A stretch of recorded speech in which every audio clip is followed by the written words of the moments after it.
I remember, my school days when I used to bunk the classes and going to, see the movie, and the last session is a climax session. So this is also climax at one of our panel member. He has to suffer with the climax at the work, so he's also not there, but it's okay. We'll try to make this session um, very insightful, energetic, and crisp. Let me go back to 2017 when I was traveling to China. And in China, in the evening, I was with my colleague and we were, strolling around the street of Shanghai. And suddenly one lady, a very old lady, approached. And, she asked something, and she was speaking in Mandarin, so I couldn't know. But then we got to know that she's asking for this money. And my colleague, he didn't have the money. Chinese yuan, he didn't have it. So we respectfully said we didn't have the money. And what she did is, eureka moment for me, that she showed us a QR code and say, send the money here. So 2017, this was happening in China. Alipay, WeChat, this is, like 85% of the transaction happened. We respectfully said we didn't have, did code and say, send the money. So 2017, this is, like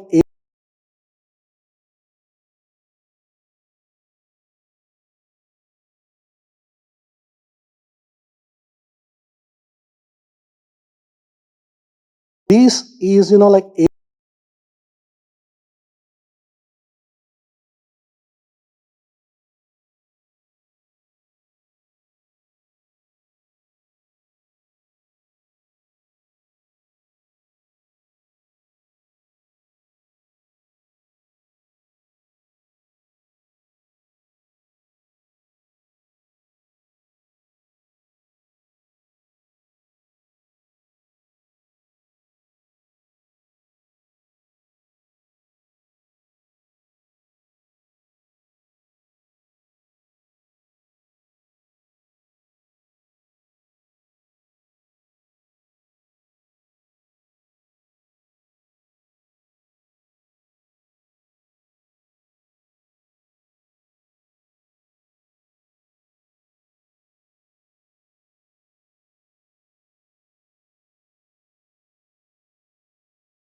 you cannot manage. And for the effective utilization, traceability is very, very important for across the supply chain. And there are various technology because we share the same technological background. Uh, Many, technical stalwarts, they say that if you want to bring sustainability in any business, visibility is very, very important. And visibility, who would bring visibility is that traceability technology. So thank you very much for sharing this insight. And over to you, Dada, that what are the challenges in sustainability initiatives in packaging area for e-commerce industry? What are the challenges and what is your experience and how to mitigate those challenges? See, first and foremost, the challenges are multifarious. One, the basic element, basic thing is that when we are talking about a sustainable material, how it is getting produced right from the source to the final packaging format. And as somebody was mentioning about life cycle analysis, in that life cycle analysis, where does it stand in terms of the utilization of the energy, water, and other sources, including the fact that, you know, after reusing, what is the final fate? Like polyester, currently there is a drive of collecting polyester bottles and they are getting converted into polyester yarns. Like if you see Mumbai Indian cricket team and all, they use those jerseys and all, which are made from recycled polyester bottles. So these kind of drives, if it is there, then, kind of like we can overcome certain challenges, that what is to be done with the final packaging after it has been used.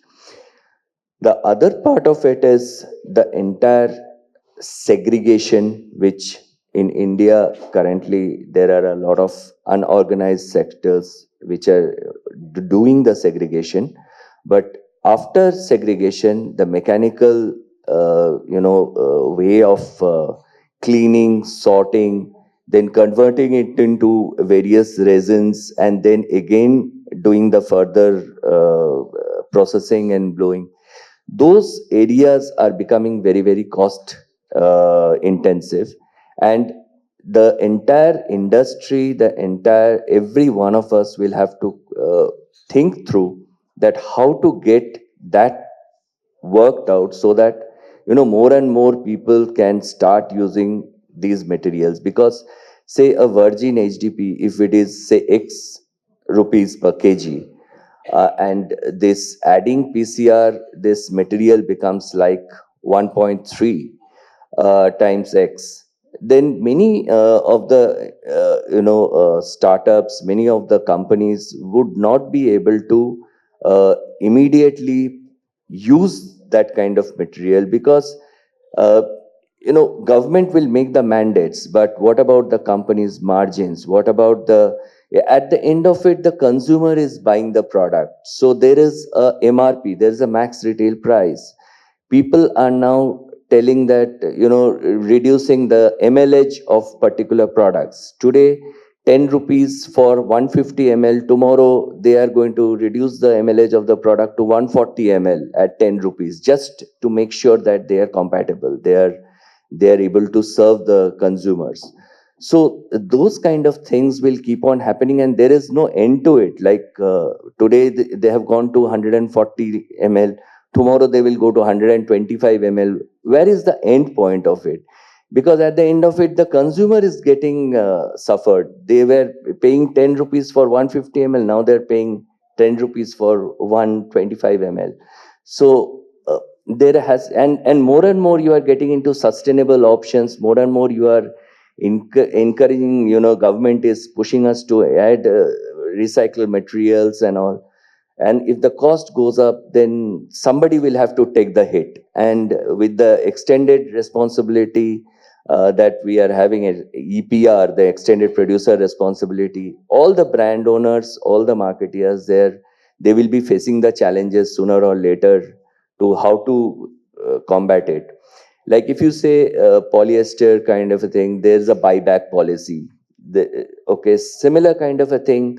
How can we entertain for the MLPs or for the laminates or for the other materials? We need to think through these challenges. And the other thing is that this entire, economics, like when we are talking about e-com businesses, we'll have to see how much we can cut down on the freight costs, because each and every time you are, and that's one of the challenges, like you have to have the e-com which is going by courier shipments, by multiple handlings, by rugged distribution systems, where you want the packaging to be over engineered so that at the end of it, it goes to the consumers, in a proper condition. But at the same time, those companies are also creating the same packs and same products for normal kirana stores or the modern stores outlets, where it's going in full truckload. Okay, so there, putting these kind of packaging, over engineering these things are going to result in a drop in the margin and drop in the the overall costings. So this is one challenge which we all have to jointly overcome, that how to cater to the business through technologies, so that we can have optimized packaging, we can have localized sourcings. So wherever is the point of manufacturing, we have the packaging set up nearby, so that the freight cost, the transportation, all those things can be. So overall, this kind of a cost management through material and through supply chain is where the challenge lies, and this is what we need to overcome.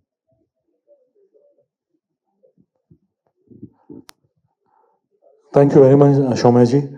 Um, to extend that question, that how technology can help to build, the resilient supply chain. So, could you please give some perspective about it? Like, what kind of initiatives can be taken to support this e-commerce industry in driving sustainability and supply chain optimization to mitigate all those challenges? Hello. So this is a new era where e-commerce is having a rapid growth. As you mentioned, by 2030, it will be millions of dollars revenue it will be generating. So there is a lot of opportunity to bring technology into place to manage inventories, manage supply chain, reduce costs. So as I mentioned, RFID is one area where it can be explored, where to manage the large size inventories, to give a digital life, to track, trace, and have IoT based algorithms so that deliveries can be tracked. So the algorithm can help in identifying the dynamic routes so that the shipments can be clubbed. It can be delivered in the larger shipments, bulk shipments, so that the costs can be reduced. The inventory can be managed in a more efficient way. The uh, the RFID can also help in reducing the return shipments. So that's where technology can play an important role, where the e-commerce companies are losing millions of dollars due to rejections, return shipments, wrong inventories, wrong shipments. So RFID can help in accuracy to avoid returning of the shipment, so to save a lot of dollars in the business. The another is durable solutions, which is based on technology, where the temperature monitoring, moisture control, those kind of label solutions we can provide, intelligent labels we can provide. So that can also help in managing the inventories, where there is a shelf life, so the scrap of inventories can be avoided. There's a report that every year billions of dollars are getting wasted due to the discarded inventory. So that's where I feel that use of right AI, ML, machine language, and IoT can help a lot in managing the inventories. Apart from that, now we are moving towards green transportation. So, you know, the electric vehicles, which can be very well enabled with the IoT devices, so that the deliveries can be managed, tracked. Um, so that's where technology, I think, and we are, as at Everyday Nation, that's our motto, that we are having a vision that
lot of initiatives, not leaving any sector untouched, right from food, pharma, automobile, agriculture, IT, healthcare, I think name any sector. But in addition, actually the highlight was definitely the CEO roundtable, and that will be a norm in the coming editions also. I wish all the people will participate in big numbers in the coming days. I can understand on the second day in the evening, but still the people are there who are still sticking their eyes to the podium and wish to listen. That means that itself is a great achievement. And the way it was concluded, my dear veterans, both Soumya and Shaunak, and of course the new addition, Mr. Valluri, and Abhay, in fact, Avery, what kind of facilities they have, what kind of innovations. In fact, next year I told Saurabh and Priyanka to display in a much larger way, and we do it a bigger manner, not like this. Whatever the innovations you have, even Antares also, we wish to have their showcased in a bigger way. And thank you very much for your kind time, all four of you, for this. And with this, we formally conclude this with a small presentation of the memories here.